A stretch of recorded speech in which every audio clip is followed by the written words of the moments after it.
Hello everyone, a very good evening to all of you. In this session, we are going to talk about the third part of the diuretics. We have already discussed the two parts of the diuretics in earlier videos, जिसमें हमने तीन category of drugs के बारे में already पढ़ लिया है. हम लोगों ने पढ़ा था the drugs acting on PCT carbonic anhydrase inhibitor के बारे में, drugs acting on loop of Henle जिसमें लूप डायरेटिक्स के बारे में पढ़ा था. Then we have talked about the drugs acting on the DCT, जहां पे हमने बात करी थी thiazide and thiazide like diuretics की. हमारे पास टोटल 5 कैटेगरी की डायरेटिक्स हैं. 3 कैटेगरी ऑलरेडी हम लोगों ने पढ़ चुका है.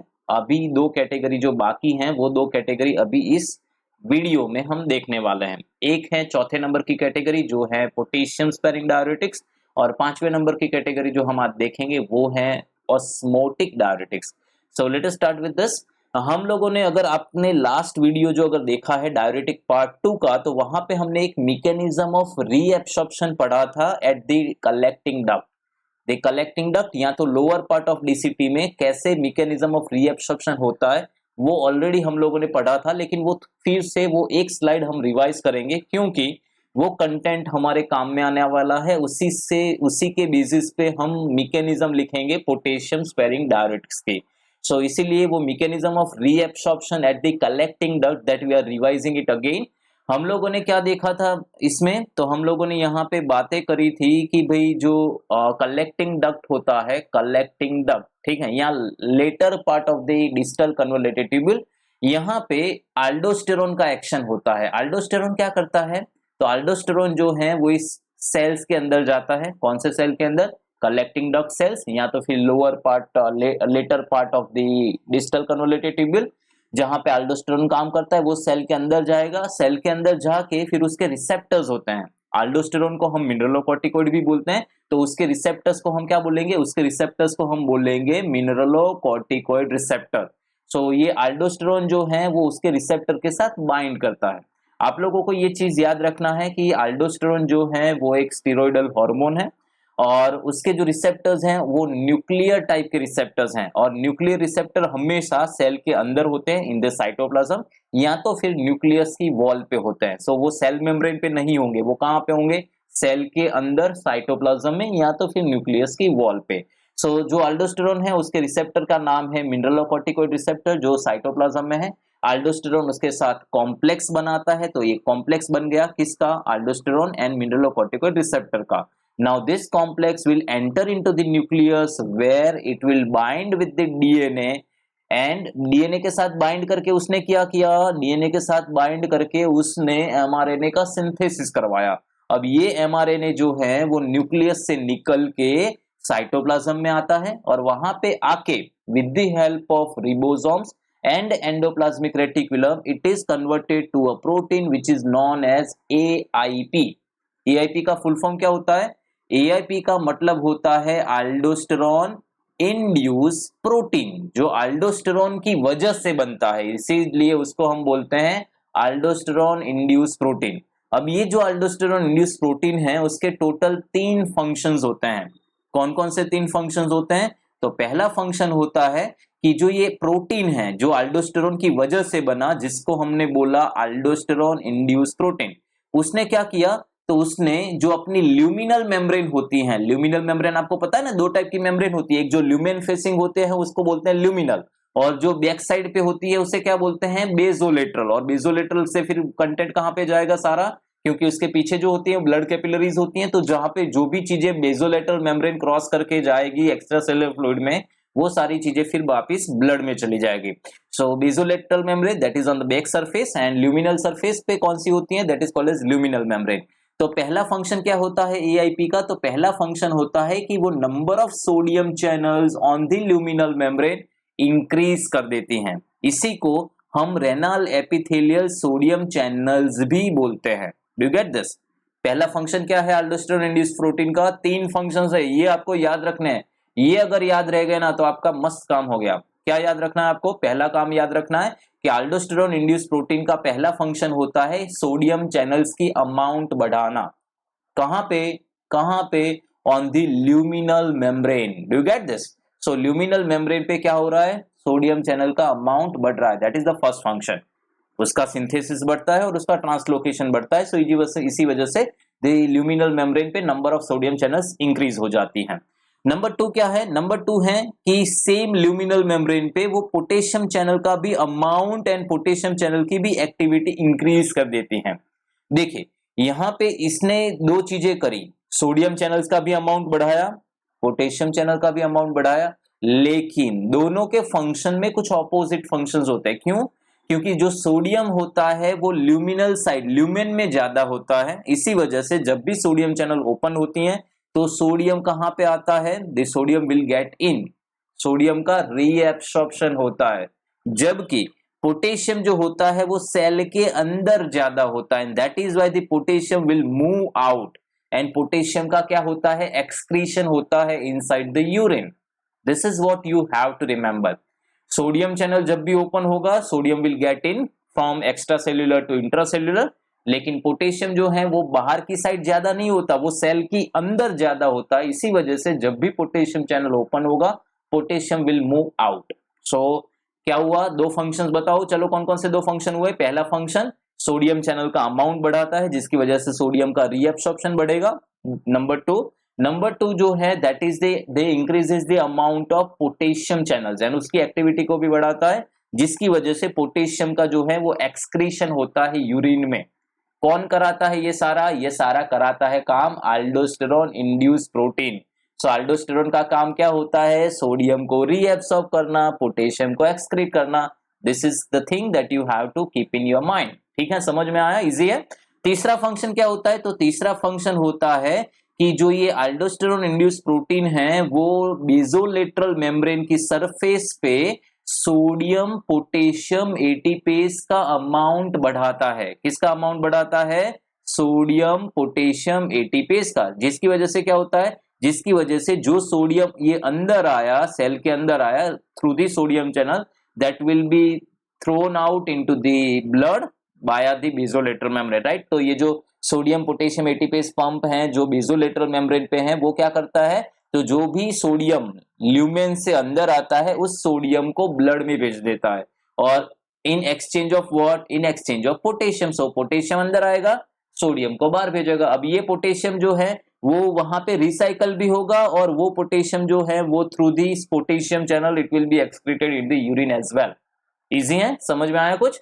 तो ये तीन फंक्शन याद रखने हैं। कौन कौन से तीन फंक्शंस हैं? सोडियम चैनल का अमाउंट बढ़ता है ल्यूमिनल मेम्ब्रेन पे, दूसरा पोटेशियम चैनल का अमाउंट बढ़ता है कहां पे? ल्यूमिनल मेम्ब्रेन पे। सोडियम चैनल का अमाउंट बढ़ेगा जिसकी वजह से सोडियम रीएब्सॉर्ब होगा, और पोटेशियम चैनल का अमाउंट बढ़ेगा जिसकी वजह से पोटेशियम एक्सक्रीट होगा। एंड तीसरा जो फंक्शन है सोडियम पोटेशियम एटीपेस का अमाउंट बढ़ता है ऑन द बेसोलेटरल मेम्ब्रेन, जिसकी वजह से सोडियम जो है वो इजीली ब्लड में जा सकता है। So this is what we have seen the mechanism of reabsorption. अभी हमारे पास जो ड्रग्स हैं जिसको हम बोलेंगे पोटेशियम स्पेयरिंग। अभी देखें इसको पोटेशियम स्पेयरिंग क्यों बोला? क्योंकि these are the drugs which will spare the potassium. Potassium को स्पेयर करना मतलब क्या हुआ? पोटेशियम को स्पेयर करना मतलब पोटेशियम को बचाना।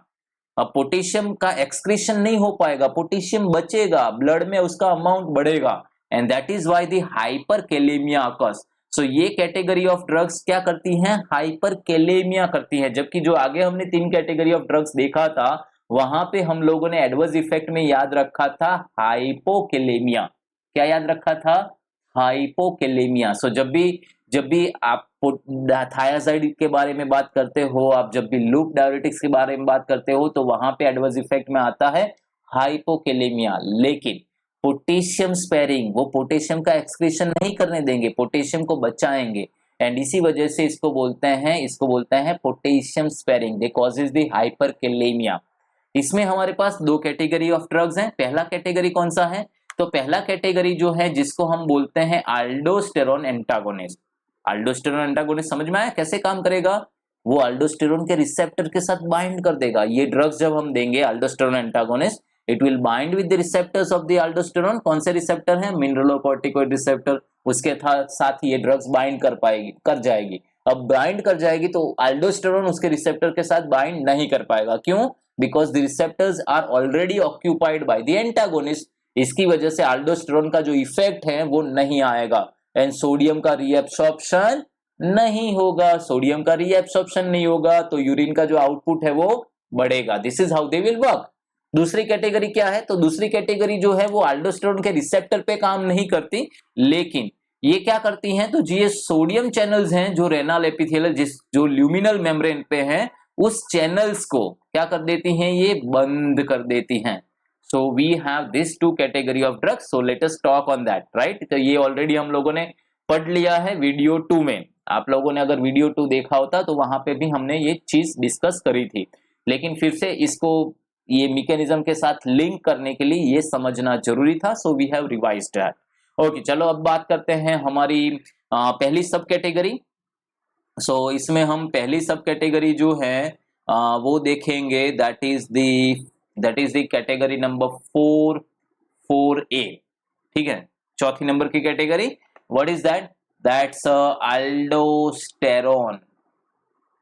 aldosterone antagonist, aldosterone antagonist, या तो फिर आप उसको बोल सकते हो मिनरलोकॉर्टिकॉइड रिसेप्टर एंटागोनिस्ट भी बोल सकते हो।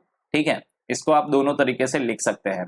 सो अल्डोस्टेरोन एंटागोनिस्ट, या तो फिर आप बोल सकते हो मिनरलोकॉर्टिकॉइड रिसेप्टर एंटागोनिस्ट। तो कौन से रिसेप्टर को एंटागोनाइज कर रही है? मिनरलोकॉर्टिकॉइड रिसेप्टर्स को। चलो अभी यहाँ पे कौन कौन सी ड्रग्स आएगी इस कैटेगरी में, इसके नाम आपको पता है? कौन कौन सी कैटेगरी है, कौन कौन सी ड्रग्स आएगी इसमें? कौन सी ड्रग हैं जो अल्डोस्टेरोन एंटागोनिस्ट के तौर पे काम करती हैं? तो उसके एग्जांपल याद करो। तो उसके एग्जांपल में जो मेन ड्रग है वो है कौन? वो है स्पाइरोनोलैक्टोन। क्या है? स्पाइरोनोलैक्टोन। फिर उसका एक्टिव मेटाबोलाइट जो है वो भी मार्केट में अवेलेबल है, उसका पोटेशियम सॉल्ट मार्केट में अवेलेबल है। The name of that drug is कैनरिनोन। क्या है? कैनरिनोन पोटेशियम। तो ये है। उसके अलावा एप्लीरिनोन नाम की एक ड्रग है, एप्लीरिनोन। So we have the 3 molecules here as a mineralocorticoid receptor antagonist. चलो अब इसका सबसे पहला देखते हैं मैकेनिज्म, ये काम कैसे करती हैं। So let us write down here the mechanism. So mechanism लिखेंगे इसका mechanism. So क्या मैकेनिज्म है इनका? तो ये जो सारी ड्रग्स हैं जिसमें स्पाइरोनोलैक्टोन, उसका एक्टिव मेटाबोलाइट, ये स्पाइरोनोलैक्टोन है। ये कैनरिनोन क्या है? What is canrenone? Canrenone is the active metabolite of spironolactone. So we have the 2 drugs, one is the eplerenone, another is spironolactone. ये उसका एक्टिव मेटाबोलाइट, वो भी मार्केट में एज सच ड्रग के फॉर्म में अवेलेबल है। So let's see how this category of drug will work. So ये जो ड्रग्स हैं they are called as the mineralocorticoid receptor antagonist. So mineralocorticoid receptor antagonist हैं ये सारी ड्रग्स। सो उससे होगा क्या? अभी जब मिनरलोकॉर्टिकॉइड रिसेप्टर एंटागोनाइज हो जाएंगे, सो उससे होगा क्या? तो उससे जो अल्डोस्टेरोन इंड्यूस प्रोटीन है उसका सिंथेसिस नहीं हो पाएगा। What is this AIP? AIP is अल्डोस्टेरोन induce protein, क्योंकि अल्डोस्टेरोन जो था वो उस प्रोटीन की सिंथेसिस कराता था और उसके थ्रू ये 3 फंक्शन काम करता था। लेकिन अभी क्या होगा? अभी ये होगा कि अब अल्डोस्टेरोन इंड्यूस प्रोटीन नहीं बनेगा। अब अल्डोस्टेरोन इंड्यूस प्रोटीन नहीं बनेगा तो उससे होगा क्या? तो उससे होगा पहला चीज ये कि जो सोडियम चैनल्स थी उसका अमाउंट कम हो जाएगा। कहां पे सोडियम चैनल्स थी? Sodium channels on luminal membrane. Yes, very good. So luminal membrane पे सोडियम चैनल्स की अमाउंट कम हो जाएगी। दूसरा क्या चीज होगा? तो दूसरा ये है कि it will also reduces the amount of sodium potassium ATPase pump, sodium potassium ATPase pump on basolateral membrane. अब बेजोलेटरल मेम्ब्रेन पे क्या हुआ? बेजोलेटरल मेम्ब्रेन पे ये जो पंप है उसका अमाउंट भी कम हो गया। तो ये दोनों इफेक्ट एक दूसरे के साथ मिलके अल्टीमेटली क्या बेनिफिट मिलेगा कि भाई सोडियम का रीएब्सॉर्प्शन नहीं होगा। अब सोडियम का रीएब्सॉर्प्शन नहीं होगा क्योंकि चैनल्स ने का अमाउंट कम हो गया, चैनल्स की एक्टिविटी कम हो गई, और जो बेजोलेटरल मेम्ब्रेन पे जो पंप था सोडियम पोटेशियम एटीपेज पंप, उसका भी एक्टिविटी कम हो गया। So ultimately it would reduces the amount of sodium reabsorption. Sodium reabsorption नहीं होगा, सो वाटर का रीएब्सॉर्प्शन नहीं होगा। वाटर का रीएब्सॉर्प्शन नहीं होगा तो क्या होगा? तो that will produces the diuretic effect. So diuretic effect जो आती है वो बिकॉज ऑफ दिस मैकेनिज्म। जबकि जो उसकी जो एडवर्स इफेक्ट आती है हाइपरकैलेमिया, उसका रीजन ये है कि जब अल्डोस्टेरोन इंड्यूस प्रोटीन नहीं बनेगा तो उससे होगा क्या, तो उससे जो पोटेशियम एक्सक्रीशन हो रहा था वो कम हो जाएगा। So it would reduce is the potassium excretion, या तो आप इनहिबिट भी लिख सकते हो यहाँ पे, that inhibit the potassium excretion. अब पोटेशियम का एक्सक्रीशन नहीं होगा तो that will spare the potassium, वो क्या करेगा, पोटेशियम को ब्लड में बचाएगा, and that is the why it causes the hyperkalaemia. So यहाँ पे जो हाइपरकैलेमिया होता है उसका रीजन ये है, क्या है इसका रीजन, ये है, yes. So that is what we need to remember here. चलो नेक्स्ट चीज है यहाँ पे हम जो देखने वाले हैं, जो डिस्कस करने वाले हैं, वो है उसका फार्माकोकाइनेटिक। सो फार्माकोकाइनेटिक में बोथ ड्रग्स, वैसे तो 3 ड्रग हैं, all the 3 drugs are given orally. So let's write down here the pharmacokinetic. Pharmacokinetic में इससे एक चीज याद रखनी है जो मैं आपको बताऊंगा यहाँ पे, फार्माकोकाइनेटिक। चलो फार्माकोकाइनेटिक में आप क्या याद रखोगे, तो फार्माकोकाइनेटिक में यहाँ पे जो भी ड्रग्स हैं दे आर गिवन ओरली, तो सारी ड्रग्स ओरली दिया जाता है। और यहाँ पे एक चीज आपको याद रखना है स्पाइरोनोलैक्टोन के बारे में। स्पाइरोनोलैक्टोन जो है वो खुद एक्टिव है और उसके मेटाबोलाइट्स जो हैं वो भी एक्टिव हैं। तो there are few metabolites of the spironolactone, they are active. उसमें जो मेजर एक्टिव मेटाबोलाइट्स हैं, मेजर राइट, मेजर मैंने सभी नहीं बोले, वैसे इसे 3-4 मेटाबोलाइट्स एक्टिव हैं, लेकिन जो मेजर हैं उसमें जो है वो है कैनरिनोन, और दूसरा जो है वो है 7 अल्फा स्पाइरोलैक्टोन, 7 अल्फा स्पाइरोलैक्टोन। लेकिन जो इसमें कैनरिनोन जो है वो मार्केट में अवेलेबल है, that is available in market. कैनरिनोन में एक एडवांटेज है कि इसका जो एक एक्चुअली इसमें जो स्पाइरोनोलैक्टोन है उसमें एक एडवर्स इफेक्ट आता है, that is it is having the anti androgenic effect, जो कैनरिनोन में कम है और उससे भी कम एप्लिरिनोन में है। सो अगर किसी पेशेंट को एंटी एंड्रोजेनिक साइड इफेक्ट आ रही है because of the spironolactone, then we can replace the drug with the eplerenone. So eplerenone वहां पे यूज किया जा सकता है।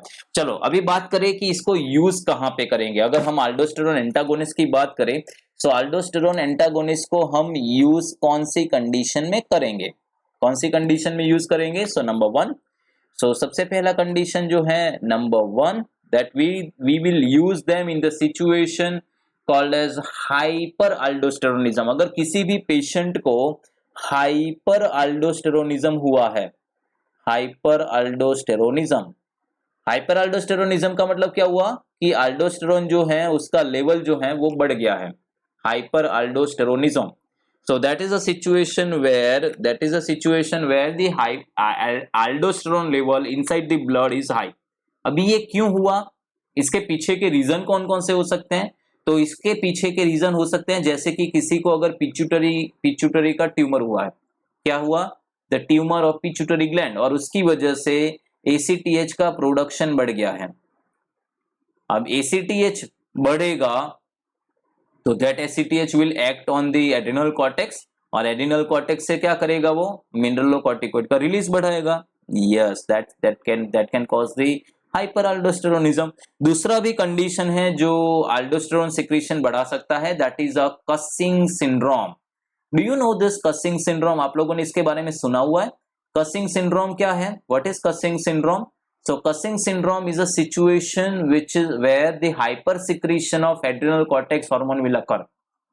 कसिंग सिंड्रोम क्या होता है, causing syndrome is a situation. देखिए यहाँ पे हमने 2 कंडीशन की बात करी, एक बात करी हमने पिट्यूटरी ग्लैंड की, कि अगर पिट्यूटरी ग्लैंड से जो सिक्रीटरी हार्मोन है जिसका नाम है ACTH, एडेनोकॉर्टिकोट्रोफिक हार्मोन, अगर उसका सिक्रीशन बढ़ जाए तो वो एड्रेनल कॉर्टेक्स पे ज्यादा काम करेगा और वहां से अल्डोस्टेरोन को रिलीज कराएगा। अगर पिट्यूटरी में कोई प्रॉब्लम नहीं है लेकिन प्रॉब्लम अभी एड्रिनल ग्लैंड का है और एड्रिनल ग्लैंड हाइपर सिक्रीशन कर रही है, तो उस सिचुएशन को क्या बोलेंगे, उसको बोलेंगे causing syndrome. Do you know the opposite name of the causing syndrome. Causing का ऑपोजिट क्या होता है, जहां पे एड्रिनल कॉर्टेक्स के हार्मोन का सिक्रीशन कम हो जाता है, व्हाट इज दैट, याद आया कुछ, क्या है नाम उसका, उसका नाम है Addison disease. Yes, Addison disease. So जिन लोगों को हाइपरअल्डोस्टेरोनिज्म हुआ है वहां पे अल्डोस्टेरोन की इफेक्ट एंटागोनाइज करने के लिए एंटागोनाइज करने के लिए हम यूज करते हैं मिनरलोकॉर्टिकॉइड रिसेप्टर एंटागोनिस्ट को। दूसरा जो कंडीशन है जहां पे हम यूज करते हैं दैट इज द एसाइड्स। अभी एसाइड्स क्या होता है, have you ever heard about this ascites? What is ascites? Ascites is a situation where the accumulation of the fluid will occur inside the peritoneum cavity. Peritoneum cavity पता है आपको क्या होती है? Peritoneum cavity means the cavity surrounding this intestines. Intestine के surrounding में जो cavity होती है उसको peritoneal cavity बोलते हैं। अगर पेरिटोनियम कैविटी में वहां पे फ्लूइड का एक्यूमुलेशन बढ़ जाए जिसकी वजह से क्या होगा, जिसकी वजह से एब्डोमेन जो है वो एकदम फूल जाएगा, पेट ऐसा लगेगा कि जैसे जैसे प्रेग्नेंट है, ठीक है, प्रेगनेंसी 9 महीने की प्रेगनेंसी हो ना, इतना पेट बड़ा हो जाता है। So that is called as ascites. So ascites क्या है? The ascites is the situation which occurred due to the accumulation of the fluid that occurs due to the accumulation of fluid inside the peritoneal cavity। और इसके पीछे भी इसका spelling गलत हो गया ना, पेरिटोनियम कैविटी, पेरिटोनियल कैविटी, इसके पीछे भी जो रोल होता है उसमें भी अल्डोस्टेरोन का इन्वॉल्वमेंट है जिसकी वजह से हम उसको यूज करते हैं। तीसरा सिचुएशन जो है वो है हाइपोकैलेमिया। अगर किसी को पोटेशियम का लेवल कम हो गया है, specifically in those patient who is having the hypertension या हार्ट फेलियर, तो उस कंडीशन में वैसे अगर किसी को अकेला हाइपोकैलेमिया हुआ है तो हम तो पोटेशियम सप्लीमेंट यूज करेंगे, लेकिन अगर किसी पेशेंट को हार्ट फेलियर है और हाइपोकैलेमिया हुआ है तो क्या करेंगे? तो फिर ये कैटेगरी ड्रग्स यूज कर सकते हैं, क्योंकि स्पाइरोनोलैक्टोन वैसे भी this mineralocorticoid receptor antagonist, spironolactone is one of the best drug and it reduces the cardiac modelling, cardiac remodelling को वो कम करता है जिसकी वजह से उसको हार्ट फेलियर में भी फर्स्ट चॉइसेस में देते हैं। तो जिसको हार्ट फेलियर है और हाइपोकैलेमिया है, yes of course this would be the best choice of drug for the treatment. उसके अलावा जिनको हाइपरटेंशन है, वैसे हाइपरटेंशन में ये फर्स्ट चॉइस नहीं है, हाइपरटेंशन में हम फर्स्ट चॉइस जो देते हैं वो है thiazide and thiazide like diuretics, लेकिन ये ड्रग्स को हम कब देंगे हाइपरटेंशन में? तो जब किसी पेशेंट को हाइपरटेंशन है प्लस हाइपोकैलेमिया हुआ है तो इस सिचुएशन में हम इसको दे सकते हैं। So in the cases of the hypertension, फिर हम उसको दे सकते हैं in case of the heart failure, yes that we already talked कि भाई ये जो है कार्डियक रिमॉडलिंग को कम करता है इसकी वजह से हार्ट फेलियर में, एंड जिनको हार्ट अटैक आया हुआ है post MI and they are prone to have the risk of heart failure, उस कंडीशन में हम उसको यूज करते हैं। सो these all are the indications where we can use this category of drugs। ठीक है, ये इंपॉर्टेंट है, ये 5 users, hyperaldosteronism, ascites, hypokalaemia, hypertension, heart failure and post MI. So these are the indications। now let us see the adverse effects। सो उसकी adverse effect कौन कौन से है, कौन सा प्रॉब्लम यहाँ पे हो सकता है? सो एडवर्स इफेक्ट की बात करें तो देखिए, सबसे पहली चीज आपके माइंड में हम लोगों ने कैटेगरी का नाम तो लिखा हुआ ही है कि कैटेगरी का नाम हम लोगों ने क्या लिखा था? कैटेगरी का नाम हमने लिखा था पोटेशियम स्पेयरिंग डायरेट। इसका मतलब क्या हुआ कि ये कैटेगरी जो है वो पोटेशियम को स्पेयर करती है, एंड पोटेशियम को स्पेयर करती है जिसकी वजह से ब्लड में पोटेशियम का लेवल बढ़ेगा, तो इसे क्या बोलेंगे हम? That is called as the hyperkalemia. ठीक है, एक चीज आपको और याद है, जब हम लोगों ने थायाजाइड में और लोप डायरेटिक्स में जब हमने हाइपोकैलेमिया एडवर्स इफेक्ट लिखा था तो उस हाइपोकैलेमिया के साथ हमने मेटाबॉलिक अल्कलोसिस को याद रखा था, क्योंकि जब भी हाइपोकैलेमिया होता है तो वो H+ का माइग्रेशन कराती है from blood to the cell, इसकी वजह से ब्लड में H+ का अमाउंट कम हो जाता है, दैट कॉजेज द अल्कलोसिस। लेकिन जब हाइपरकैलेमिया होगा तो क्या होगा? तो that will causes the acidosis. तो ये क्या करती हैं? ये एसिडोसिस करती हैं, so that will produces the metabolic acidosis. So आपको ये 2 कंडीशन साथ में याद रखना है, जब भी किसी को हाइपोकैलेमिया होता है तो that will cause the alkalosis, and जब भी किसी को हाइपरकैलेमिया होता है तो that will causes the acidosis, so that we will remember.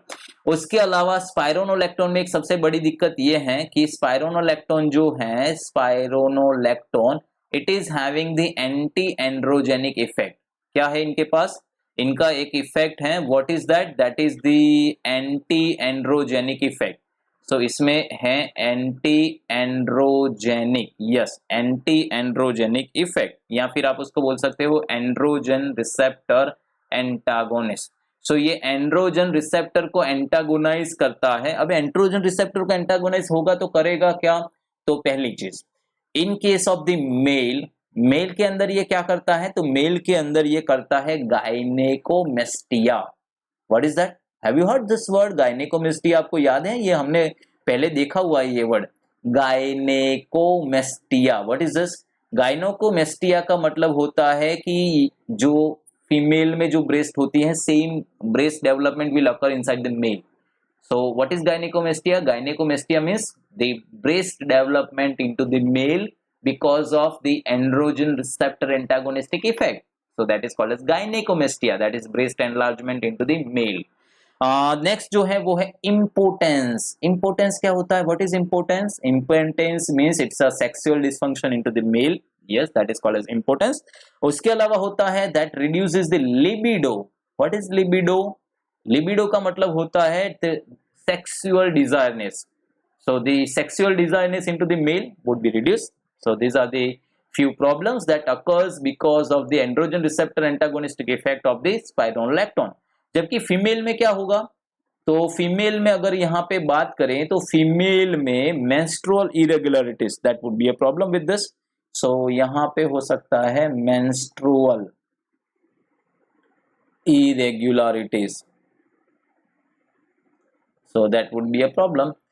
उसके अलावा और एडवर्स इफेक्ट कौन कौन सी हो सकती है, जैसे कि डिहाइड्रेशन हो सकता है, यस डिहाइड्रेशन हो सकता है, पेशेंट को डिजीनेस हो सकता है, डिजीनेस का मतलब क्या होता है, बेचैनी।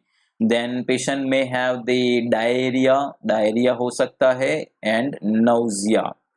तो ये कुछ एडवर्स इफेक्ट्स हैं जो आपको यहाँ पे याद रखना है। यहाँ पे आपको ध्यान रखना है ये कि एप्लीरिनोन जो है उसके पास सबसे लिस्ट एंटी एंड्रोजेनिक इफेक्ट है। सो एप्लीरिनोन would have the advantage of it is having the less androgen receptor antagonist effect, less androgen receptor antagonistic effect, so it would have the less hormonal side effect. क्या होगा उसमें, less hormonal side effects. So ये जो एप्लीरिनोन का ये क्या हुआ, एप्लीरिनोन का ये एडवांटेज हुआ किसके कंपैरिजन में, स्पाइरोनोलैक्टोन के कंपैरिजन में। वैसे कैनरिनोन जो है, जो स्पाइरोनोलैक्टोन का एक्टिव मेटाबोलाइट है, उसमें भी compare to spironolactone the anti androgenic effect is less, right, but eplerenone में सबसे कम है। So this is what we can remember here. यहाँ पे कॉन्ट्रा इंडिकेशंस की बात करें कि ये जो ड्रग्स हैं कहाँ पे हम कॉन्ट्रा इंडिकेट करेंगे। सो let's write down it here, Contra indication. So Contra indications की बात करें, Contra indication CI, right, Contra indication कहाँ पे आप उसको नहीं दे सकते। सो ये जो कैटेगरी ऑफ ड्रग्स जो हैं वो हम जिनको ऑलरेडी हाइपरकैलेमिया हो चुका है या जिनको already blood potassium level high है, उस केस में हम नहीं देंगे हाइपरकैलेमिया। आपको पता है पोटेशियम का ब्लड लेवल कितना होता है, normal level of potassium inside the blood कितना होता है, 3.5 to 5.5 मिलीमोलर पर लीटर। कौन सा रेंज होता है, 3.5 to 5.5 millimolar per litre, that's a normal level of potassium inside the blood. तो अगर उससे 5.5 से ज्यादा हुआ तो that is called as hyperkalemia. ये कैटेगरी खुद हाइपरकैलेमिया करती है, तो जो ऑलरेडी अगर पेशेंट को हाइपरकैलेमिया है तो उसमें हम क्या करेंगे, वी विल कॉन्ट्राइंडिकेट देम। और दूसरा जो है, जिन पेशेंट को रेनल फेलर है, क्रोनिक रेनल फेलर, उसमें भी हम ये कैटेगरी को अवॉइड करेंगे। यहाँ पे नोट के तौर पे अगर आपको कुछ याद रखना है तो वो याद रखेंगे हम, let's write down in the next part, next slide में हम यहीं पे लिख लेते हैं। सो अगर कुछ यहाँ पे हमें एज अ नोट याद रखना है, नोट, तो क्या याद रखेंगे, तो याद रखेंगे हम एप्लीरिनोन के बारे में क्या है। तो यहाँ पे हमें याद रखना है कि एप्लीरिनोन जो है, eplerenone it is metabolised by CYP3A4 enzyme. So ये मेटाबोलाइज होता है किससे? CYP3A4 enzyme. सो ये CYP3A4 से मेटाबोलाइज होता है। सो अगर आप ये ड्रग जो हैं वो अगर CYP3A4 इंड्यूसर के साथ या इनहिबिटर के साथ दे रहे हो तो that would create a problem, that would create a toxicity. So what you need to do is you need to monitor or you need to avoid, right? क्या है आपको यहाँ पे क्या करना है? आपको यूज विथ कॉशन करना है या तो आपको अवॉइड करना है with potent CYP3A4 inhibitors and CYP3A4 inducer. उसके साथ क्या करना है? आपको अवॉइड करना है। क्यों? क्योंकि इंटरेक्शन होगा। कैसा इंटरेक्शन होगा? चलो आप बताओ। अगर आप इनहिबिटर्स के साथ दे रहे हो, CYP3A4 इनहिबिटर्स के साथ दे रहे हो, उसके नाम पता है आपको? Potent CYP3A4 inhibitor. अगर कुछ एग्जांपल में पूछो आपको, बताओ एग्जांपल कौन कौन से आते हैं? तो इरिथ्रोमाइसिन, क्लेरिथ्रोमाइसिन, यस क्लेरिथ्रोमाइसिन,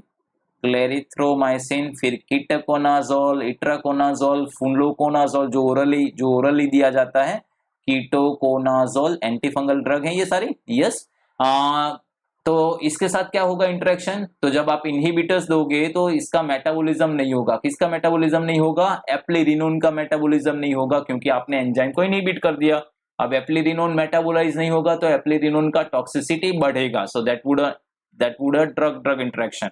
और अगर आपने इंड्यूसर के साथ दिया तो क्या होगा? तो इसका एंजाइम का लेवल बढ़ेगा। एंजाइम का लेवल बढ़ेगा तो उससे प्रॉब्लम क्या होगा? तो उसका ड्रग का जो मेटाबॉलिज्म है वो इजीली फास्ट हो जाएगा तो ड्रग का अमाउंट ब्लड में कम हो जाएगा and that would causes the less effect of the eplerenone. Yes कौन से हैं? अगर आपको पूछा जाए बताओ पोटेंट CYP3A4 इंड्यूसर कौन कौन से हैं, तो यहाँ पे एंटी एपिलेप्टिक ड्रग्स आती हैं जिसमें आप फिनाइटोइन का नाम याद रख सकते हो, कार्बामाजेपिन का नाम याद रख सकते हो, कार्बामाजेपिन, आप बार्बिचुरेट्स जैसे कि फिनोबार्बिटोल याद रख सकते हो। यस तो ये कुछ ड्रग्स हैं जो क्या है, जो CYP3A4 इंड्यूसर्स हैं। सो ये नोट आप यहाँ पे एक याद रखोगे। चलो और एक चीज यहाँ पे हम देखेंगे वो है ड्रग इंटरेक्शन। क्या? ड्रग इंटरएक्शंस। अभी कौन कौन से ड्रग इंटरेक्शन यहाँ पे याद रखेंगे? तो यहाँ पे आपको हमेशा पहला जो इंटरेक्शन याद रखना है कि ये जो ड्रग्स हैं वो पोटेशियम का लेवल बढ़ाती हैं। सो हमें जब भी कोई इंटरेक्शन देखना होगा तो हमें दूसरी ड्रग का पोटेशियम लेवल, अगर कोई ड्रग ऐसा है जैसे कि मैं आपके यहाँ नाम लिखूं जैसे कि ACE इनहिबिटर्स, तो ये ACE इनहिबिटर्स क्या करती हैं? वो भी हाइपरकैलेमिया करती हैं। Yes then ARB angiotensin receptor blockers, what they do? They also causes the hyperkalemia. Yes उसके अलावा जो ड्रग्स हैं जैसे कि इम्यूनोसप्रेसेंट हैं, आपको पता है नाम उसके? सीरोलिमस या टेक्रोलिमस। तो ये सारी ड्रग्स जो है वो क्या करती हैं? वो हाइपरकैलेमिया करती हैं। और अगर आप इसके साथ पोटेशियम स्पेरिंग, अकेला ये अल्डोस्टेरोन एंटागोनिस्ट नहीं, अगर जो दूसरी कैटेगरी है जो हम देखेंगे उसके साथ भी सेम इंटरेक्शन काम आएगा। सो अगर उसके साथ दोनों में से कोई भी कैटेगरी आप दे रहे हो, पोटेशियम स्पेरिंग डायूरेटिक्स, ठीक है, तो किसका इंटरेक्शन हुआ? पोटेशियम स्पेरिंग डायूरेटिक्स प्लस इसमें से कोई ड्रग, कोई भी अगर आप ACE इनहिबिटर के साथ दिया, सिरोलिमस, टेक्रोलिमस या ARBs के साथ दिया, तो ये इस कंडीशन में क्या हो सकता है? तो in this condition it increases the risk of hyperkalemia। तो ये क्या कर सकता है? हाइपरकैलेमिया कर सकता है। And what you have to do is you have to monitor the potassium level into the blood. तो आपको विद कॉशन यूज करना है। अगर कोई कंडीशन ऐसा है तो आप अवॉइड भी कर सकते हो। अगर आपको देना ही है कंपल्सरीली तो उस कंडीशन में आप पोटेशियम का लेवल मॉनिटर करके दे सकते हो। नंबर टू इंटरेक्शन अगर हम देखें यहाँ पे तो वो है NSAID के साथ, पोटेशियम स्पेरिंग डायूरेटिक्स। ठीक है, अगर आप उसको दे रहे हो NSAID के साथ तो अभी क्या हो रहा है कि पोटेशियम स्पेयरिंग डायरेटिक्स का भी एडवर्स इफेक्ट है कि they are contraindicated into the renal failure because they causes the renal failure and as well as NSAID जो है वो भी रेनल फेलियर कर रहे हैं। तो अगर आप डायरेटिक के साथ NSAID दे रहे हो तो they what they do is they increases the risk of renal failure. So ये आपको थोड़ा यहाँ पे ध्यान रखना होगा कि अगर आप NSAIDs के साथ डायरेटिक्स का यूज कर रहे हो तो डायरेटिक्स क्या करती हैं, डायरेटिक्स में भी हम एडवर्स इफेक्ट में लिखते हैं कि अगर आप कंटिन्यूअस लॉन्ग टाइम के लिए डायरेटिक्स यूज कर रहे हो तो दैट में increases the risk of acute renal failure, और NSAID भी रेनल फेलियर का रिस्क बढ़ाती हैं। सो जब आप ऐसी दो ड्रग साथ में कंबाइन करते हो तो रिस्क ऑफ रेनल फेलियर जो है वो बढ़ जाता है। So that is all about the spironolactone, या फिर आप बोलोगे उसको अल्डोस्टेरोन रिसेप्टर एंटागोनिस्ट। इंपॉर्टेंट है, बहुत इंपॉर्टेंट है, याद रखना है आपको। शायद ये शॉर्ट नोट अकेला स्पाइरोनोलैक्टोन के बारे में पूछा जाए तो same thing you have to write it down. अगर आपको मिनरलोकॉर्टिकोइड रिसेप्टर एंटागोनिस्ट के बारे में पूछा जाए या फिर अल्डोस्टेरोन एंटागोनिस्ट के बारे में पूछा जाए, आपको यहाँ तक का कंटेंट याद करके लिखना है। You get this? गुड। चलो अभी हमारा जो दूसरा कैटेगरी है that is the category 4B। कौन सा कैटेगरी है हमारा? नेक्स्ट कैटेगरी जो है वो है कैटेगरी 4B। कौन सी है कैटेगरी 4B? तो कैटेगरी 4B जो हमारी है वो है renal epithelial sodium channel blockers. Yes, so ये हमारी चौथी कैटेगरी में सब कैटेगरी नंबर B।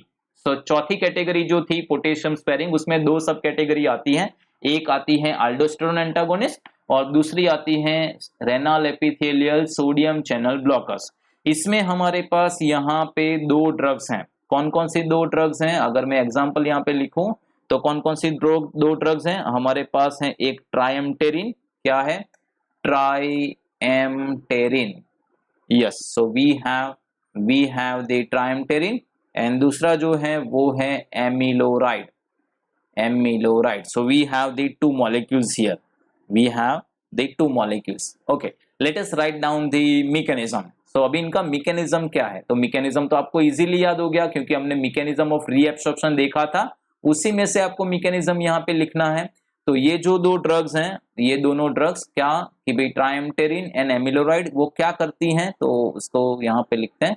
तो we have this two drugs here, one is the triamterene and दूसरा जो है वो है एमिलोराइड। ये दोनों ड्रग करती क्या है? तो ये दोनों ड्रग जो हैं ये इनहिबिट करती हैं, किसको इनहिबिट करती हैं? Renal epithelial.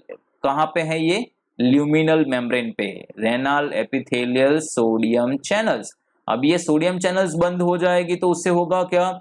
तो उससे होगा ये कि भाई सोडियम चैनल बंद हो गई तो सोडियम का जो रीएब्सॉर्प्शन होता था वो रीएब्सॉर्प्शन नहीं होगा। अब सोडियम का रीएब्सॉर्प्शन नहीं होगा तो वाटर का रीएब्सॉर्प्शन नहीं होगा, क्योंकि वाटर और सोडियम दोनों साथ में ही चलते हैं। तो अगर सोडियम का रीएब्सॉर्प्शन नहीं हुआ तो वाटर का रीएब्सॉर्प्शन भी नहीं होगा। अब वाटर का रीएब्सॉर्प्शन नहीं होगा तो that will produces the diuretic effect. So mechanism तो बहुत इजी है, जो हमने वहां पे याद रखा था उसी में से लिखा है, हमने कुछ यहाँ पे नया या एक्स्ट्रा कंटेंट याद नहीं रखा है। चलो अभी इसमें हम याद करते हैं, इसमें मिस लिखेंगे। नेक्स्ट जो पॉइंट है वो है फार्माकोकाइनेटिक के बारे में। सो फार्माकोकाइनेटिक की बात करें तो फार्माकोकाइनेटिक में ये दोनों ड्रग्स जो हैं वो ओरली ही दिया जाता है। सो उसमें this both drugs they are given orally.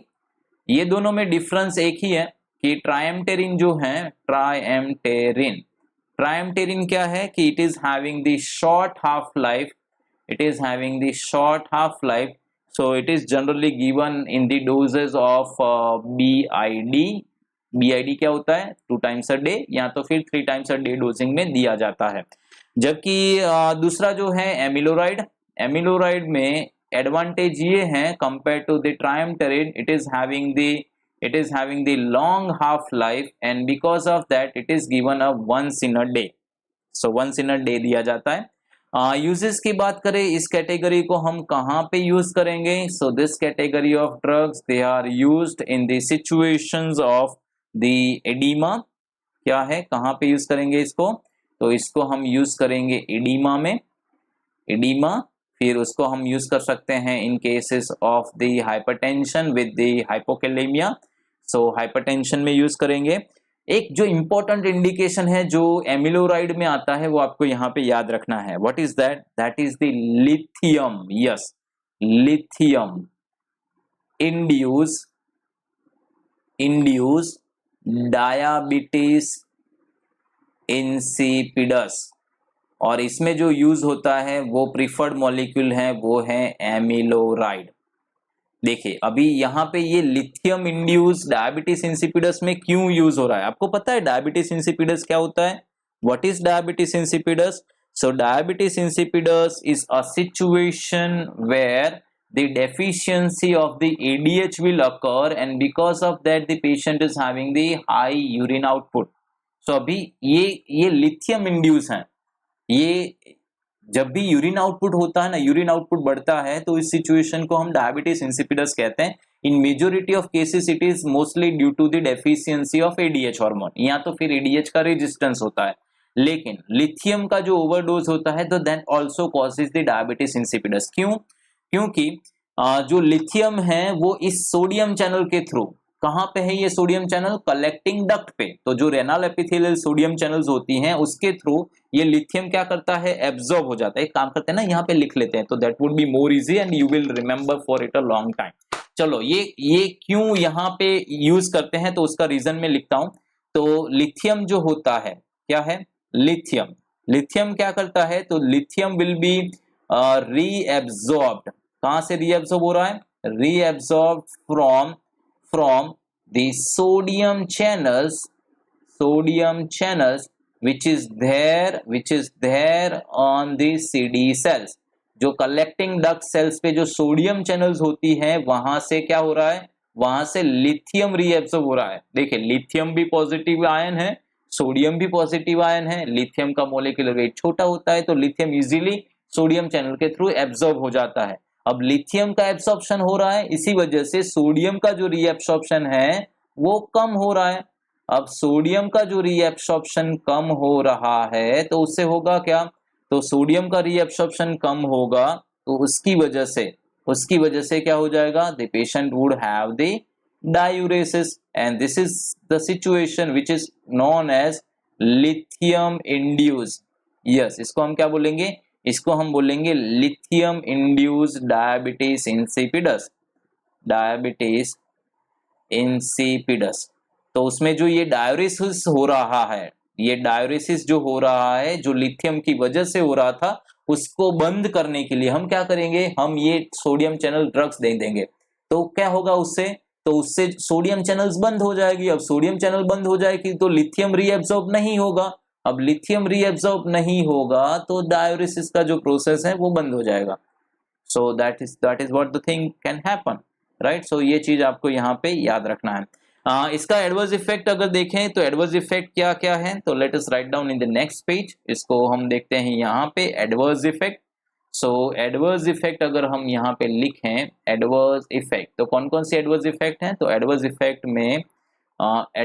Effect में यहाँ पे आप याद रख सकते हैं जैसे कि hyperkalaemia is the main adverse effect. Yes, because they increases they spare the potassium, so this is leading to the hyperkalemia। यहाँ पे renal failure भी हो रहा है, so acute renal failure that would be also the adverse effect with this। यहाँ पे impotence भी है patient को। impotence, what is that? That's a sexual dysfunction into the male। Then the patient may also have the hyponatremia and hypochloremia if the patient uses the potassium sparing diuretics with other diuretics. जब आप thiazide के साथ potassium sparing को use करते हो या loop diuretic के साथ पोटेशियम स्पेयरिंग को यूज करते हो तो उस कंडीशन में रिस्क ऑफ हाइपोनाट्रीमिया। हाइपोनाट्रीमिया पता है आपको क्या होता है? Hyponatraemia, yes, the less amount of sodium inside the blood. And hypochloraemia, so less amount of chlorine into the blood if used with other diuretics। तो ये स्पेसिफिकली जब आप दूसरे डायरेटिक के साथ अगर यूज कर रहे हो तो ये थोड़ा रिस्क इसमें हो सकता है। कॉन्ट्राइंडिकेशंस की बात करें, कहां पे कॉन्ट्राइंडिकेशन होता है? सो कॉन्ट्राइंडिकेशंस की बात करें तो कॉन्ट्राइंडिकेशंस में ये ड्रग्स जो हैं that are contraindicated into the patient who is having the significant renal function impairment. तो जिन लोगों को सिग्निफिकेंट रेनल डिसफंक्शन है, सिग्निफिकेंट रेनल फंक्शन इम्पेयरमेंट है उस कंडीशन में, फंक्शन इम्पेयरमेंट है उस कंडीशन में, तो जिन लोगों को रेनल प्रॉब्लम है उसमें नहीं देंगे। एंड दूसरा जो है जिन लोगों को ऑलरेडी हाइपरकैलेमिया हुआ है उनको भी नहीं देंगे, राइट। वो तो हमने यहाँ पे भी याद रखा था when we have written about the aldosterone antagonist, तो वहां पे भी ये दो सिचुएशंस हमने कॉन्ट्राइंडिकेशंस में ही लिखी थी। उसके अलावा हम लोगों ने पता है ड्रग ड्रग इंटरेक्शन लिखा था, yes. So the same drug drug interaction you can write down here, same drug drug interaction आप यहाँ पे लिख सकते हो। अगर आपको कोई पूछे कि भी ये रेनल हम ये जो ड्रग्स हैं उसमें renal failure as a adverse effect आता है, ऐसा क्यों होता है, तो उसका रीजन ये होता है कि जब आप लंबे टाइम के लिए एमिलोराइड या ट्राइमटेरिन यूज करते हो तो वो क्या करता है, वो जो किडनीज की ब्लड वेसल्स होती है उस पे अफेक्ट करता है, क्योंकि ये सोडियम चैनल्स को ब्लॉक करता है, तो ये जो किडनी की जो ब्लड वेसल्स होगी उसमें भी कुछ इंपेयरमेंट करेगा। एंड दूसरा जो चीज है कि भाई आप जब लंबे टाइम के लिए आप इसको यूज करते हो तो that reduces the excretion of the potassium, calcium, magnesium and hydrogen, and that may create a load onto the kidney and that's why the renal failure में occur। so ये दो रीजन है उसके पीछे, लेकिन आपको यहाँ पे बस ये याद रखना है कि भी renal failure is an adverse effect which you get in the case of this। so that is all about the potassium sparing diuretics। we have done with this। Let's see now we have the यहाँ पे drug drug interaction में क्या लिखेंगे, तो drug drug interaction में जो हम लोगों ने ऑलरेडी जो स्पाइरोनोलेक्टोन में लिखा हुआ था, द एल्डोस्टेरोन एंटागोनिस्ट में जो ड्रग ड्रग इंटरेक्शन में दो इंटरेक्शन लिखे थे, एक क्या होता है, एक हो रहा है एस इनहिबिटर के साथ एआरबी या टेक्रोलिमस सिरोलिमस के साथ, जो क्या होता है हाइपरकैलेमिया का रिस्क बढ़ जाता है, yes that was one interaction. दूसरा हमने एनएसआईडी के साथ देखा था, वहां पे क्या हो रहा था कि जब आप एनएसआईडी के साथ ले रहे हो तो risk of renal failure increase हो जाता है। so that is about this whole, so that's all about the potassium sparing। now let's talk on the osmotic diuretics। so अभी हमारा जो ये लास्ट एंड छोटा सा कैटेगरी है बहुत ही इजी है और इसमें बहुत ज्यादा टाइम भी नहीं होगा, so we'll finish this। so ये अगर हम कर लेंगे तो हमारा पूरा डायरेटिक चैप्टर्स हमारा जो है वो खत्म हो जाएगा। so हमारी जो पांचवी कैटेगरी है द नंबर 5 कौन सा है, तो नंबर 5 जो हमारा है वो है ऑस्मोटिक डायरेटिक्स। क्या है, ऑस्मोटिक डायरेटिक्स। अभी इसका नाम ही हमें पता देता है कि भी ऑस्मोटिक का मतलब क्या हुआ कि यहाँ पे ऑस्मोसिस हो रहा होगा, and that's the reason why they are called as osmotic diuretics. Yes that's true. So ये जो कैटेगरी है वो ऑस्मोसिस प्रोड्यूस करती है, उसकी वजह से क्या होता है, उसकी वजह से जो यूरिन आउटपुट जो है वो बढ़ता है। तो यहाँ पे जो ड्रग्स दिए जाते हैं जिसमें मेजर जो मॉलिक्यूल्स हैं जो यूज होते हैं कौन कौन से हैं, तो मेजर मॉलिक्यूल्स में जो सिस्टेमिक तरीके से दिया जाता है उसमें एग्जाम्पल में हमारे पास हैं यहाँ पे, लेट्स राइट डाउन हियर, हम देते हैं mannitol. Yes, so mannitol is being given through the IV. So ये जो है वो आईवी से दिया जाता है। उसके अलावा आप ग्लिसरॉल का भी यूज कर सकते हो। ग्लिसरॉल एक्चुअली बहुत सारी जगह पे यूज होता है। ग्लिसरॉल आप as a rectal route means enema के थ्रू पर दे सकते हो फॉर द कॉन्स्टिपेशन। आप टॉपिकली लगा सकते हो for the softening the skin. Yes, and you can take it oral for the mouth and throat irritation. अगर गले में कुछ खिंच खिंच हो रही है so glycerol can be given, और उसको ओरली आप ग्लूकोमा के लिए भी यूज कर सकते हो और यहाँ पे भी यूज होता है। so that's an oral solution that we can use here। then that's an oral, so we can use the oral। लेकिन बाकी सारे रूट्स मैंने आपको बताया ना कि रेक्टल जो रूट है एनेमा से दिया जाता है, that is for constipation. Topically जो लगाया जाता है वो for softening the skin, and orally आप उसको थ्रोट इन्फेक्शन के मींस थ्रोट इरिटेशन के लिए भी यूज कर सकते हो। देन नेक्स्ट जो है वो है आइसोसोर्बाइड ओरल सॉल्यूशन। इसका भी ओरल सॉल्यूशन आता है और इसको भी ओरल दिया जाता है। सो ओरली जब हम देंगे तो that can be given, right. तो ये 3 मॉलिक्यूल्स हमारे हैं, लेकिन सबसे ज्यादा जो यूज होता है दैट इज मैनिटोल। काम कैसे करता है ये, काम मैकेनिज्म इसकी देखें तो मैकेनिज्म क्या है, what is the mechanism.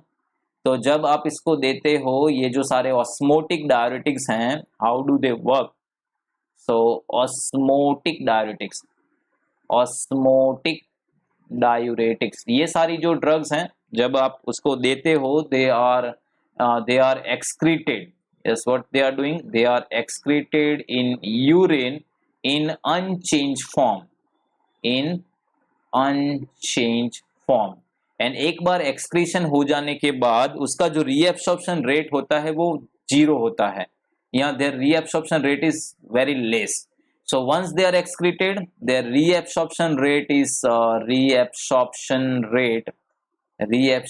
rate is zero or nearer to zero, जिसकी वजह से क्या होता है, जिसकी वजह से they will create, so this osmotic diuretics, what they do, they will create the osmotic pressure, osmotic pressure, and इसकी वजह से क्या होगा, उसकी वजह से क्योंकि ये सॉल्यूट है, राइट, ये सॉल्यूट है, तो ये यूरिन में तो आ गए हैं, लेकिन यूरिन से फिर वापस ब्लड में नहीं जा सकते। सो वो यूरिन में रह के क्या करते हैं, वो अगल बगल से पानी को खींचते हैं। What is that process is called as osmosis, क्योंकि वो जब सेल मेम्ब्रेन क्रॉस नहीं कर पाते तो वो क्या करेंगे, पानी को अपनी तरफ बुलाएंगे, that is called as osmosis, so that they will create an osmotic pressure, and because of this osmotic pressure they will increases the urine output, तो यूरिन आउटपुट जो है वो बढ़ जाता है, and because of that the diuresis will occur, so that's a mechanism।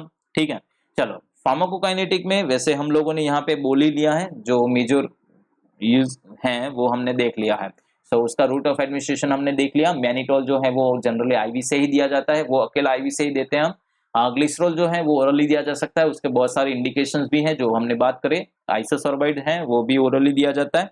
इसका main जो use है वो कहाँ पे है, सो इसका जो मेन यूज है वो है to reduce the intraocular pressure, so इसको हम ग्लूकोमा में यूज कर सकते हैं, to reduce the intraocular pressure, intraocular pressure को कम करने के लिए। सो हम उसको ग्लूकोमा में भी दे सकते हैं, राइट, इसको हम कहां पे दे सकते हैं, ग्लूकोमा में। क्यों? क्योंकि ग्लूकोमा में क्या होता है, ग्लूकोमा में इंट्राओक्यूलर प्रेशर बढ़ चुका होता है। दूसरा we can also use them to reduce the intracranial pressure. Yes, ये एक इंपॉर्टेंट चीज है, इंट्राक्रेनियल प्रेशर। इंट्राक्रेनियल प्रेशर क्या हुआ, ब्रेन पे जो अगर ब्रेन में फ्लूइड जमा हो जाए और ब्रेन में प्रेशर होने लगे, that is called as intracranial pressure. तो उसको कम करने के लिए भी मैनिटोल हम यूज करते हैं, ठीक है, मैनिटोल उसको यूज करते हैं। इसमें एडवर्स इफेक्ट कौन कौन सी आती हैं, सो एडवर्स इफेक्ट में उतना कुछ मेजर एडवर्स इफेक्ट नहीं है, मेजर इफेक्ट एडवर्स इफेक्ट्स यहाँ पे इतना नहीं है, लेकिन फिर भी अगर आपको यहाँ पे लिखना हो तो हेडेक है, नाउजिया, वॉमिटिंग, डायरिया है, हेडेक, नाउजिया, वॉमिटिंग, डायरिया हो सकता है। देन द पेशेंट में हैव द डिहाइड्रेशन, यस, क्योंकि वॉमिटिंग भी हो रहा है, डायरिया भी हो रहा है, so that may causes the dehydration. Severe cases में पेशेंट को रेनल फेलियर भी हो सकता है, यस, सो दैट पेशेंट में have the acute renal failure.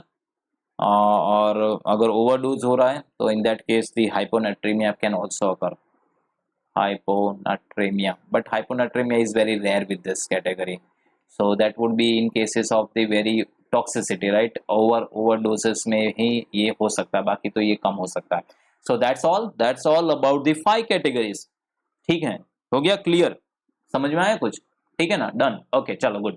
चलो लास्ट में क्या करेंगे, अभी जो हम लोगों ने जो कैटेगरीज देखी थी, हमने ऑस्मोटिक डायरेटिक्स का एक्चुअली जब आपने क्लासिफिकेशन देखा था तो वहां पे हमने उसको लिखा था the drugs acting on whole nephron, acting on whole nephron. So ये जो हमने क्लासिफिकेशन प्रिपेयर किया था, वो क्लासिफिकेशन किसके बेसिस पे प्रिपेयर किया था, based on the site of action. लेकिन अगर आपको कोई पूछे कि चलो आप क्लासिफाई करो डायरेटिक्स को basis on the diuretics classification based on mechanism. चलो अगर आपको कोई ये पूछे कि मैकेनिज्म ऑफ एक्शन के हिसाब से क्लासिफाई करो तो फिर कैसे लिखोगे? हम लोगों ने जो अभी 5 कैटेगरी देखी, that we have seen based on the site of action. हम लोगों ने पीसीटी की बात करी, देन लिप ऑफ हेनले की बात करी, डीसीटी की बात करी, कलेक्टिंग डक्ट सेल की बात करी, एंड लास्ट में होल नेफ्रॉन की बात करी। लेकिन अगर आपको ये पूछा गया है कि चलो अभी क्लासिफाई करो बेस्ड ऑन द मैकेनिज्म, तो वो सेम 5 कैटेगरी आएगी, लेकिन आपको बस उसके टाइटल चेंज कर लेना है। कौन कौन से टाइटल लिखने देखते हैं। पहला नंबर आपको लिखना है कार्बोनिक एनहाइड्रेज इनहिबिटर। तो मैं यहाँ पे शॉर्ट फॉर्म में लिख रहा हूँ, राइट, सीए। सीए का मतलब क्या है? Carbonic anhydrase. चलो कार्बोनिक एनहाइड्रेज इनहिबिटर। चलो इसमें से कौन कौन से ड्रग्स आते हैं इसके एग्जांपल भी बोलते जाओ, तो साथ साथ में हम इसको रिवीजन भी लिखते जाएंगे। कौन से होता है कार्बोनिक एनहाइड्रेज इनहिबिटर में? कौन सा आता है? Acetazolamide. Yes, very good, acetazolamide. दूसरा कौन सा था? डोरजोलामाइड। गुड। चलो नंबर टू कैटेगरी कौन सी है? The number two that's based on the mechanism. तो आपको वो सीक्वेंस याद रखना। हमने क्या किया? पीसीटी का था, पीसीटी में कौन सी कैटेगरी थी? कार्बोनिक एनहाइड्रेज इनहिबिटर, तो दैट्स मैकेनिज्म। अब बात आता है लूप डायरेटिक्स का। लूप डायरेटिक्स का मैकेनिज्म क्या है? तो यहाँ पे मैकेनिज्म अगर हम लिखेंगे तो that we will write down like this: sodium potassium 2 chlorine cotransporter inhibitor. Yes, so that's a mechanism. तो आप लोगों ने क्या किया? उसका सिंपल सा मैकेनिज्म याद रख लिया और मैकेनिज्म को टाइटल में डाल दिया। इसको आप ब्रैकेट में लूप डायरेटिक्स भी लिख सकते हो। इसके एग्जाम्पल कौन कौन से हैं? चलो एग्जाम्पल में कौन कौन से लिखेंगे? क्या है लूप डायरेटिक्स के एग्जाम्पल? तो फ्यूरोजेमाइड। यस, वेरी गुड, फ्यूरोजेमाइड या फ्रूजेमाइड भी बोलते हैं। टॉर्सेमाइड है, ब्यूमेटानाइड है, एंड चौथा कौन सा है जिसमें सल्फर नहीं आता? What was that? That's a ethacrynic acid. Yes, very good, बहुत बढ़िया। चलो नंबर थ्री कौन सा है? नंबर 3 याद आया? कौन सा था जो हमने डीसीटी पे लिखा था? Yes, what is that? That's a thiazide and thiazide like diuretics. लेकिन उसका मैकेनिज्म क्या था थायाजाइड वाले का? What was the mechanism? Thiazide का मैकेनिज्म क्या था? वो भी एक ट्रांसपोर्टर को इनहिबिट करता था। क्या कौन से ट्रांसपोर्टर को इनहिबिट करता था वो? Sodium chlorine cotransporter inhibitor. Very good. ये जो कैटेगरी है क्या है? तो ये कैटेगरी है वो है thiazide and thiazide like diuretics. ठीक है, उसकी मैकेनिज्म लिखा हमने। चलो एग्जांपल कौन कौन से आते थे उसमें बताओ। तो आता था HCTZ। What is HCTZ? Hydrochlorothiazide. Yes. उसके अलावा कौन सा था? क्लोरथेलिडोन था, क्लोरथेलिडोन। उसके अलावा कौन सा था? क्लोरथेलिडोन के अलावा था मेटोलाजोन, इंडापामाइड, एंड कौन सा था? Xipamide. Yes, very good. So xipamide. तो ये सारी ड्रग्स जो हो गई that belongs to this category. चलो नंबर फोर मैकेनिज्म कौन सा था चौथा? तो चौथी कैटेगरी तो हमने कौन सी देखी थी? चौथी कैटेगरी तो हमने बात करी थी पोटेशियम स्पेरिंग की। तो ये पोटेशियम स्पेरिंग डायरेटिक्स हैं। ठीक है, उसमें हमने दो के सब कैटेगरी लिखी थी, ए और बी। चलो ए और बी में कौन सी थी? पहली जो थी वो थी अल्डोस्टेरोन एंटागोनिस्ट, या आप उसको मिनरलोकॉर्टिकोइड रिसेप्टर एंटागोनिस्ट भी बोल सकते हो। सो अल्डोस्टेरोन एंटागोनिस्ट, ठीक है। और उसके अलावा दूसरी कैटेगरी कौन सी थी? दूसरी थी renal epithelial sodium channel blocker. Very good, बहुत बढ़िया। चलो renal epithelial sodium channel blockers. चलो इसमें एग्जांपल बता दो, कौन कौन से एग्जांपल याद रखने हैं इसमें? अल्डोस्टेरोन एंटागोनिस्ट में कौन कौन से थे? स्पाइरोनोलैक्टोन। उसका एक्टिव मेटाबोलाइट कौन सा था? कैनरिनोन। एक मॉलिक्यूल और था जिसमें एंटी एंड्रोजेनिक इफेक्ट कम थी सबसे। What was that? That was eplerenone. Yes, very good, बहुत बढ़िया। और renal epithelial sodium channel blocker में दो मॉलिक्यूल्स थे, कौन कौन से थे? Triamterene. Very good, triamterene. And दूसरा कौन सा था? दूसरा था amiloride. So that's done, very good, बहुत बढ़िया। चलो अब लास्ट कैटेगरी हमारी थी कौन सी थी? पांचवी कैटेगरी। तो पांचवी कैटेगरी जो है that is an osmotic diuretics. So osmotic diuretics, yes, osmotic diuretics that works through the osmosis. कौन से मॉलिक्यूल हैं, तो इसमें जो मेन मॉलिक्यूल जो हम यूज करते हैं, सबसे ज्यादा यूज होता है, that is mannitol given by the intravenous infusion. उसके अलावा आईवी के अलावा कौन सा यूज होता है, ओरल में हम आइसोसोर्बाइड यूज कर सकते हैं, आइसोसोर्बाइड यूज कर सकते हैं, या तो फिर ग्लिसरॉल भी कई बार यूज हो सकता है। So that is all, that's all about the diuretics. So अभी हमारा क्या हुआ, यहाँ पे हम लोगों ने डायरेटिक चैप्टर को खत्म कर दिया। तो अभी जो हम ट्यूसडे को देखेंगे, will start with the another topic. तो अभी हम लोगों ने हाइपरटेंशन को देख लिया, डायरेटिक्स को खत्म कर लिया। Now we will see with the heart failure. So that's all. So thank you guys. अगर आपको रियली में हमारा टॉपिक या हमारा पढ़ाने का चीज जो है अच्छा लगता है, please like the videos and share with your all friends so they can also get benefited. So that's all. Have a good night and see you soon.